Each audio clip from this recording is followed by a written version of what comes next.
নমস্কাৰ, আজি মই আপোনালোকক দেখাম কচুলতিৰ এটা সহজ ৰেচিপি। মই প্ৰথমতে বাৰীৰ পৰা কচুলতিখিনি ছিঙি আনিলোঁ। ইয়াৰ পিছত ইয়াৰ বাকলিখিনি গুচাই লওঁ। হাতেৰে গুচাব পাৰি।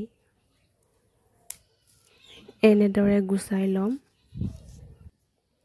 যদি আপুনি কচুলতিখিনি সহজত বনাব বিচাৰিছে তেনেহ'লে এইটো ভিডিঅ' আপোনাৰ বাবে।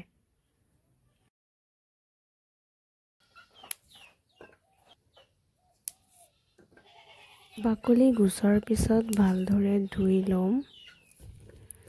ইয়াৰ পিছত কেৰাহীত এনেকৈ দি দিব। ইয়াৰ পিছত নিমখ, হালধি সোৱাদ অনুসৰি দি দিব। পাঁচফোৰণ আৰু জলকীয়াৰ গুড়ি দি দিব আৰু মিঠাতেল অকণমান দি দিব। ইয়াৰ পিছত মিক্স কৰি ল'ম।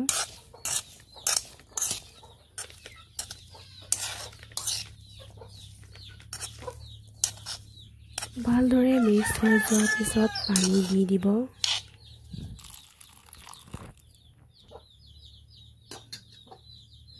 কচুলতিখিনি জুইত ৰান্ধিম, গতিকে কেৰাহীটো জুইত পাতি দিছোঁ।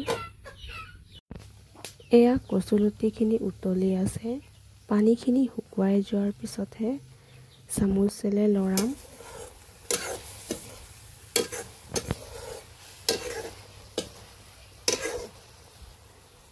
এয়াৰে দি কালাৰটো ইমান ধুনীয়া হৈছে।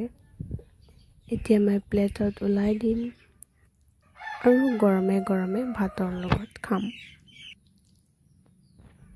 যদি ৰেচিপিটো আপোনাৰ পচন্দ হৈছে তেনেহ'লে লাইক, কমেণ্ট, শ্বেয়াৰ আৰু ছাবস্ক্ৰাইব কৰি দিব আৰু ট্ৰাই কৰক। আকৌ লগ পাম নেক্সট ভিডিঅ'ত। Bye bye.